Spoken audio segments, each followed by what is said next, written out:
윤석열 대통령에 대한 체포영장이 발부됐습니다. 취재기자 연결합니다. 우영준 기자. 네, 우영준입니다.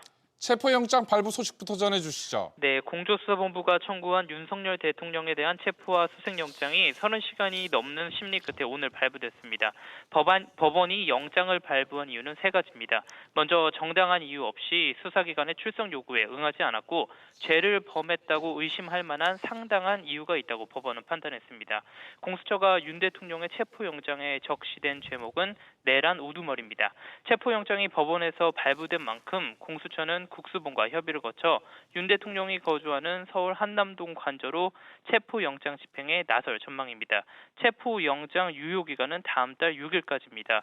대통령 경호처는 법원이 윤 대통령에 대한 체포영장을 발부한 데 대해 적법한 절차에 따라 경호 조치가 이뤄질 것으로 알고 있다고 밝혔습니다. 경호처가 적법한 절차를 강조한 만큼 공수처가 윤 대통령의 신병을 확보하기 전 여러 안전 조치에 대한 협의를 우선 진행할 것으로 보입니다. 우영준 기자, 윤 대통령 측 입장은 뭔가요? 네, 윤 대통령 측 윤곽근 변호사는 곧바로 기자회견을 열고 강하게 반발했습니다. 윤 변호사는 권한이 없는 기관의 불법적인 영장 청구이고 절차도 정상적이지 않았다며 체포영장 자체가 불법이고 무효라고 주장했습니다. 그러면서 윤 대통령은 현직 대통령이라 신병과 안전에 문제가 있어 사전 협의가 이뤄져야 하는데 이러한 절차가 한 번도 없었다고 덧붙였습니다. 윤 대통령 변호인단은 헌법재판소에 권한쟁의 심판과 체포영장 효력정지 가처분을 신청할 예정이라고 밝혔습니다. SBS 위즈 우영준입니다. 내란 혐의와 김건희 여사에 대한 이른바 쌍특검법 공포를 하루 앞두고 있습니다. 최상목 대통령 권한대행의 제2요구권 행사 여부에 이목이 쏠리고 있습니다. 서주현 기자. 네, 서주현입니다. 곧 국무회의가 열리죠?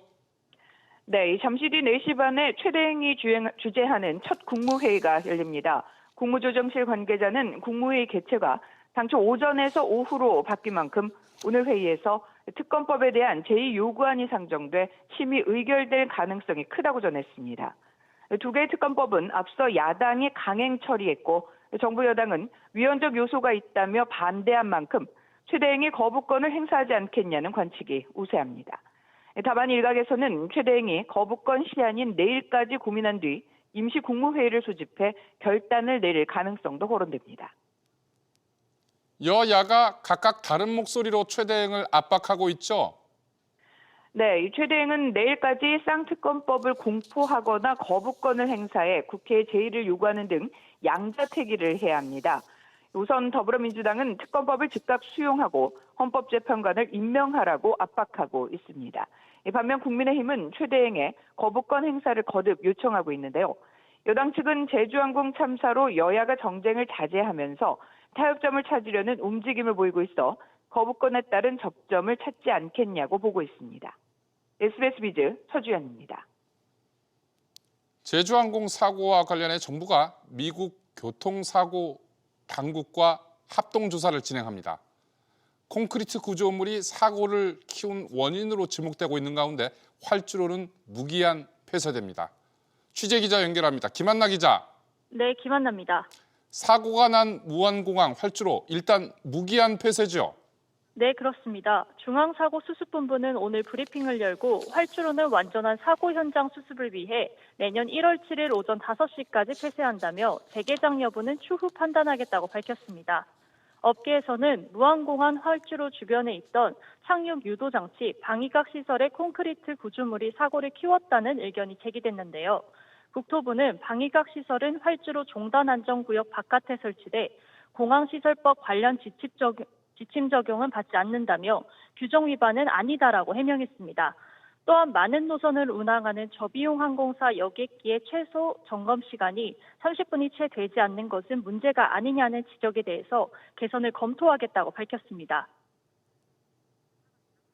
이번 계기로 해서 단순 정비 시간 외에 다른 요소까지 또 고려해야 할 필요가 있는지 그런 걸 좀 살펴보면서 또 개선 여부도 이렇게 판단을 하려고 합니다. 김한나 기자, 사고 원인 규명은 어디까지 진행되고 있습니까? 네, 국토부는 미국 국가교통안전위원회 소속 전문가 2명과 미국 보잉 관계자 2명도 사고 현장 조사에 동원됐다고 밝혔습니다.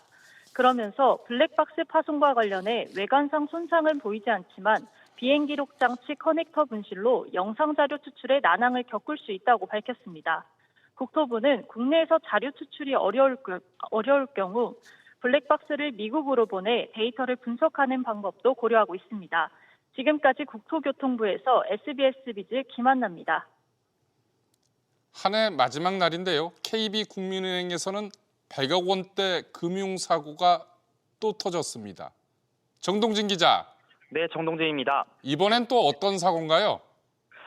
네, KB국민은행은 약 136억 원 규모의 업무상 배임의 금융사고가 발생했다고 공시했습니다.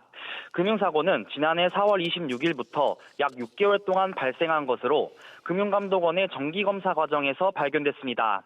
국민은행은 상가 관련 대출이 수분양자가 아닌 시행사의 이해관계인 등에게 취급됐다면서 관련 직원에 대한 인사조치와 형사고소를 진행할 예정이라고 밝혔습니다.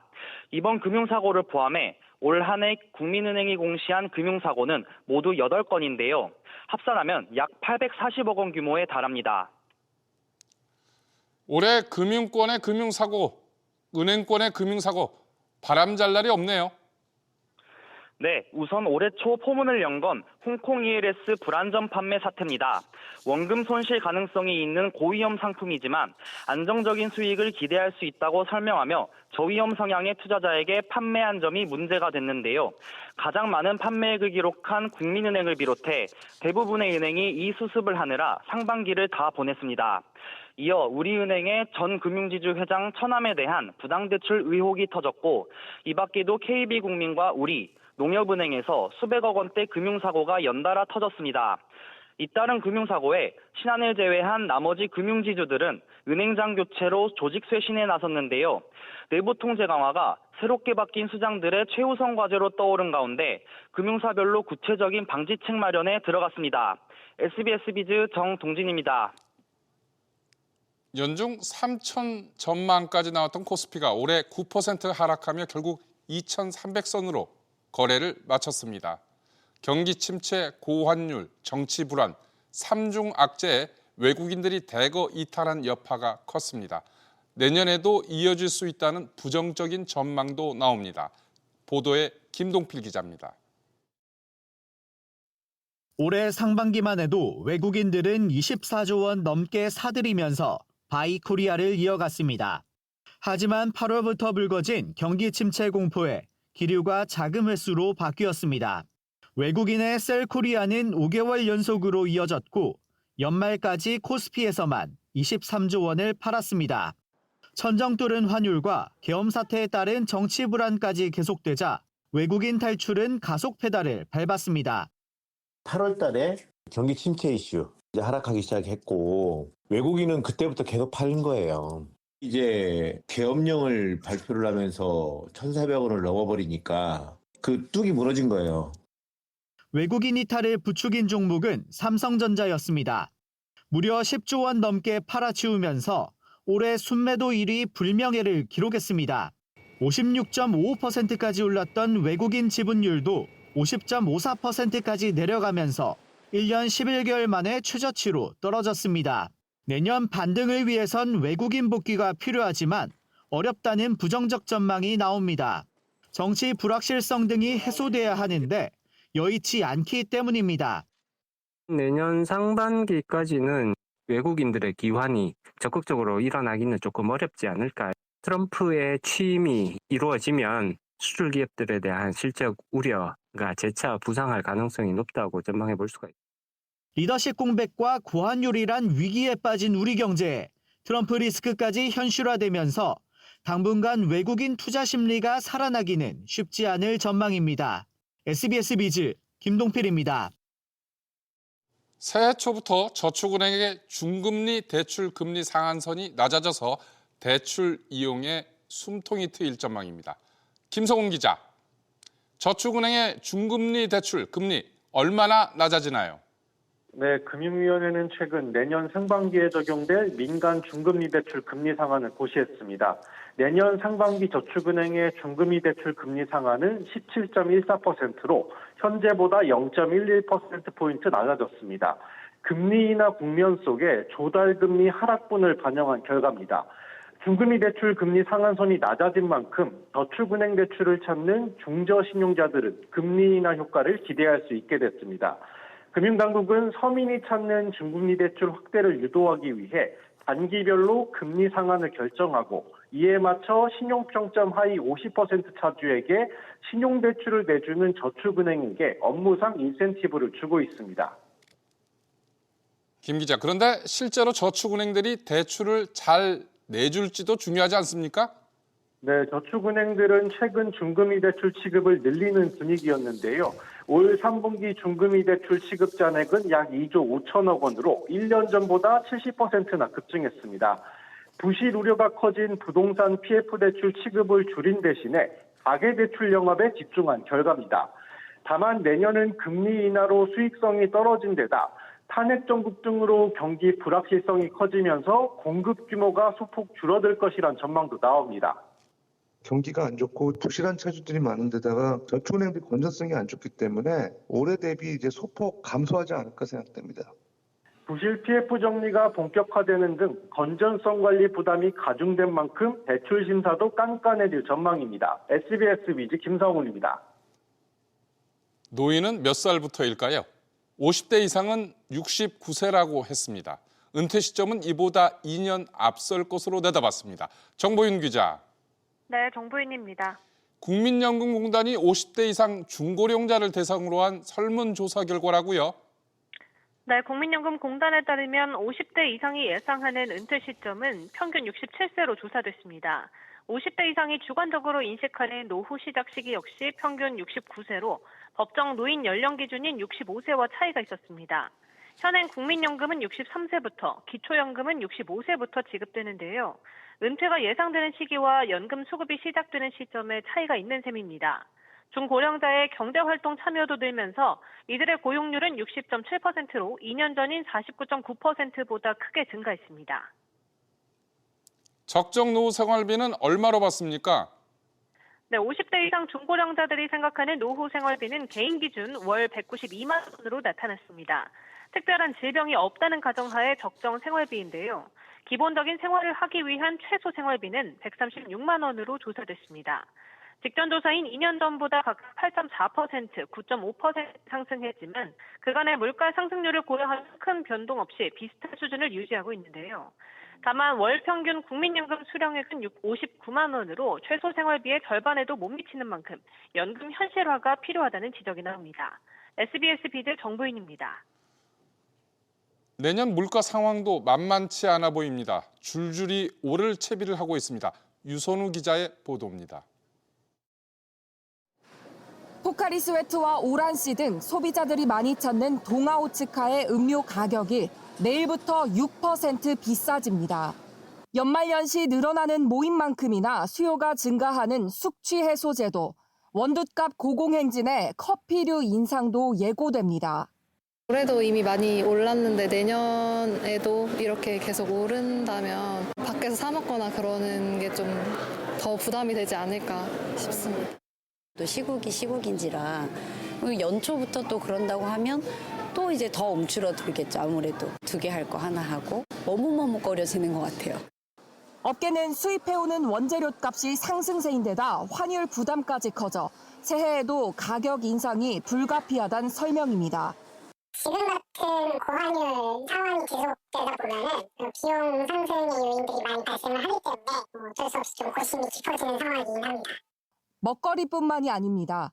LG 생활건강과 아모레퍼시픽 등도 가격 인상에 합류하며 화장품과 각종 생활용품 부담도 커집니다. 원자재 가격 자체가 계속 올라왔었고 지금 이제 환율까지도 등을 하고 있어서 물가 자체는 상승률이 둔화되어 왔는데 그 흐름이 계속 유지되기보다는 또 이제 일정한 그런 그 물가 상승률로 이렇게 좀 경제에 부담을 줄 수 있겠다. 치솟는 물가에 얼어붙는 지갑. 새해에도 내수 침체에서 벗어날 묘수는 보이지 않습니다. SBS 비즈 류선우입니다.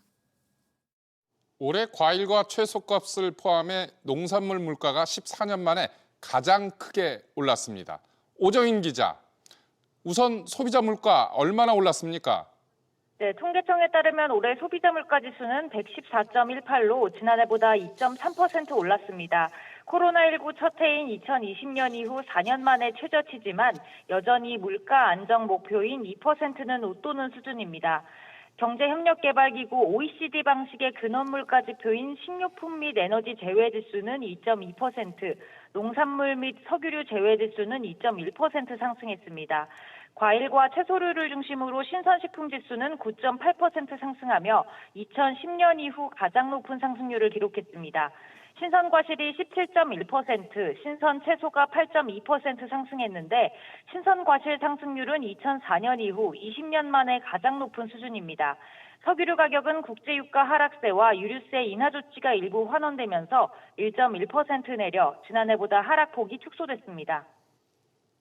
그러니까 생활과 밀접한 물가가 많이 올랐다는 얘기네요. 그렇습니다. 연간 생활 물가 지수는 116.72로 지난해보다 2.7% 상승했습니다. 식품은 3.6%, 식품 이외는 2.1% 각각 올랐습니다. 전월세 포함 생활 물가 지수는 지난해보다 2.3% 상승했습니다. 한편 12월 소비자 물가는 1년 전보다 1.9% 상승하며 넉 달째 1%대를 유지하고 있지만 상승폭은 점점 커지면서 지난 8월 수준까지 올랐습니다. 12월 생활 물가 지수는 117.34로 1년 전보다 2.2% 오르며 상승폭이 다시 커졌습니다. SBS 비즈 오정인입니다. 카드업계가 횡령과 배임 등 금융사고 예방을 위한 내부 통제를 속속 강화하고 있습니다. 관련 법률도 보완했습니다. 유정현 기자. 네, 유정현입니다. 카드사들이 줄줄이 내부 통제 관련 조직을 신설하고 있다고요. 그렇습니다. 업계 1위 신한카드가 지난 24일 이사회 내에 내부통제위원회를 신설하는 지배구조 내부 규범을 개정했습니다. 내통위는 최소 반기에 한 번씩 열어야 하고요. 신한카드의 내부통제 기본 방침과 전략을 수립하고 또 내부통제 기준을 심의 의결하는 역할을 수행할 예정입니다. 이보다 앞서 롯데카드가 지난 8월 카드사 중에선 처음으로 내부통제위를 신설한 바 있고요. KB국민카드도 9월 이 대열에 합류했습니다. 현대카드의 경우 별도 위원회 신설은 하지 않고 기존에 있던 감사위원회가 내통위 기능을 수행할 수 있도록 규범을 개정했습니다. 카드사들의 이 같은 행보는 지난 7월 개정된 금융회사 지배구조법에 따른 후속 조치입니다. 법률 개정도 있었죠? 그렇습니다. 지난 27일 열린 국회 본회의에서 횡령이나 배임 사고를 일으킨 여신 전문 금융회사 임직원을 금융당국이 직접 제재할 수 있도록 법률이 개정됐습니다. 그동안 은행이나 저축은행, 증권업계와 다르게 관련 법에 직접 제재 규정이 없어 입법 공백이 있었는데요. 이 때문에 지난해 8월 롯데카드에서 직원들의 100억대 배임 사고가 발생했지만 금융당국은 사건을 검찰로 넘기기만 했을 뿐 직접 제재하지 못했습니다. 지난 2020년부터 2023년 8월까지 여신 전문 금융업권에서 발생한 금융사고는 모두 369억 3,200만 원에 달할 정도로 규모가 작지 않습니다. 이렇게 대내외적으로 내부 통제 기준이 강화된 만큼 추후 관련 금융사고를 줄이는 데 효과가 있을지 지켜봐야 할 것으로 보입니다. SBS 비즈 유정현입니다. 새해 달라지는 것, 기억하셔야 할 것들 짚어드립니다. 내년부터 시간당 최저임금이 1,030원으로 오릅니다. 또 저출산에 대응하기 위해 결혼, 출산, 육아와 관련된 세제 혜택이 내년부터 단계적으로 강화됩니다. 이정민 기자의 보도입니다. 먼저 시간당 최저임금은 올해 9,860원에서 내년엔 1,030원으로 1.7% 인상됩니다. 하루 8시간 주 5일 근무하는 월급 기준으로 환산하면 209만 6,270원입니다. 저출생에 대응하기 위해 결혼과 출산, 양육 지원책도 강화됩니다. 자녀 1명당 세액공제액은 10만 원씩 늘어나는데 자녀가 3명인 경우 95만 원까지 연말정산 때 돌려받을 수 있습니다. 결혼 세액공제도 신설됐습니다. 오늘까지 혼인신고를 하면 각각 50만 원씩 총 100만 원을 세액공제 받을 수 있습니다. 혼인으로 근로장려금을 받는데 불리하지 않도록 맞벌이 가구 소득 기준도 연 3,800만 원에서 4,400만 원까지로 확대합니다. 결혼이라든지 출산에 도움이 될 것이냐. 플러스는 플러스인데 굉장히 작을 거예요. 전방위적으로 결혼과 출산을 장려한다면 뭐든지 다 하겠다. 그런 강력한 의지의 표현이다. 기업이 직원에게 주는 출산지원금도 내년부터는 근로소득 비과세 대상으로 올해 받은 지원금도 적용됩니다. 육아휴직 급여액은 현행 월 최대 150만 원에서 250만 원까지로 상향합니다. 개정된 육아지원 3법도 시행되는데 육아휴직을 4번에 나눠 사용할 수 있고 배우자 출산 휴가 기간은 10일에서 20일로 늘어납니다. SBS 비즈 이정민입니다. 달라지는 부동산 제도는 문세영 기자가 짚어드립니다.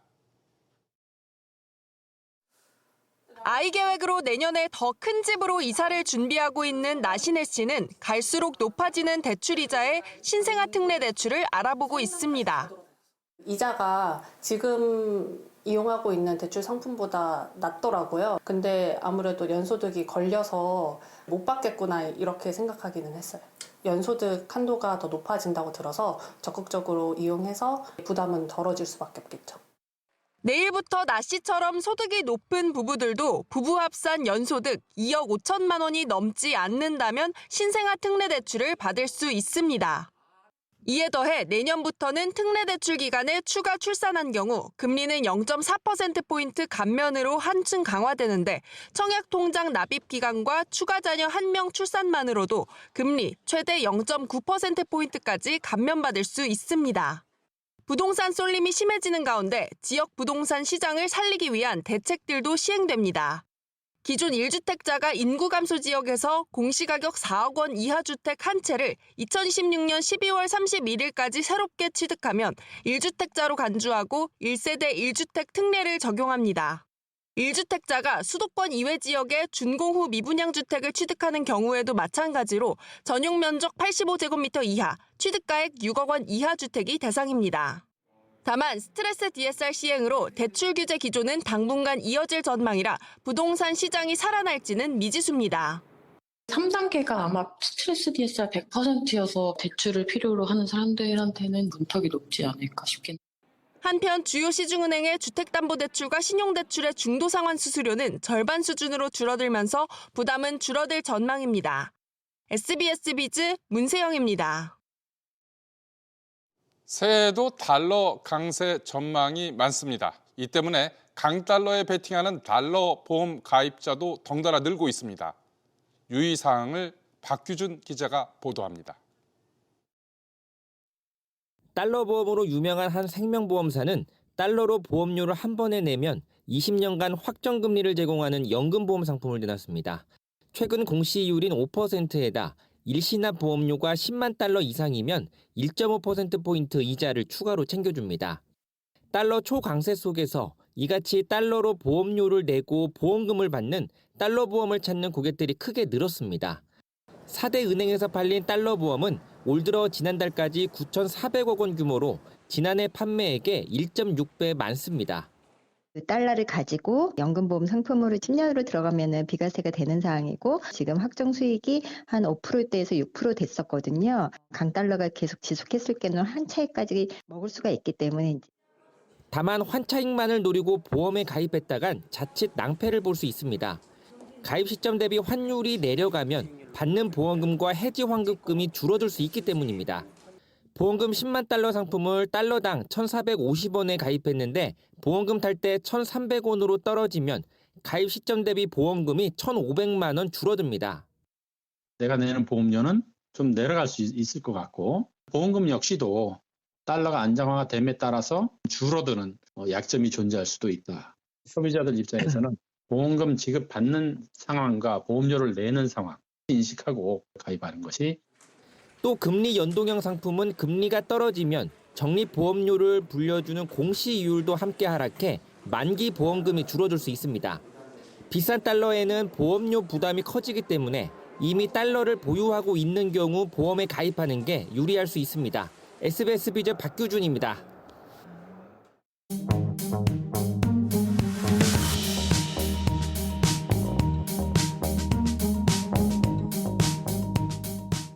안녕하세요. K웨더 공기진흥센터에서 전해드리는 대기오염 예보입니다. 전국 공기질 실황입니다. 대부분 지역에서 먼지 농도가 높게 나타나고 있습니다. 다음은 서울시 동별 공기질 실황입니다. 전반적으로 탁한데요. 베스트와 워스트 모두 나쁨 단계를 나타내고 있습니다. 오늘 전국 하늘 대체로 맑겠고요. 평년 기온은 웃돌며 큰 추위는 없겠습니다. 한편 동해안으로 대기가 건조하겠고 영동으로는 강한 바람이 불겠습니다. 공기질은 전남과 경남, 제주를 중심으로 먼지 농도가 높게 오르겠습니다. 국내외에서 발생하고 유입되는 대기 오염물질의 영향을 받기 때문인데요. WHO 기준을 보면 전남과 경남 한때 나쁨, 제주는 나쁨 단계를 보이겠다고 예보하고 있고 환경부 기준은 보통 단계로 양호하겠다고 예보하고 있습니다. 새해 첫날인 내일은 중서부와 전북으로 나쁨, 목요일은 전국 대부분 지역에서 나쁘겠고요. 일요일과 다음 주 월요일은 중서부를 중심으로 공기질이 탁하겠습니다. 대기오염 예보였습니다.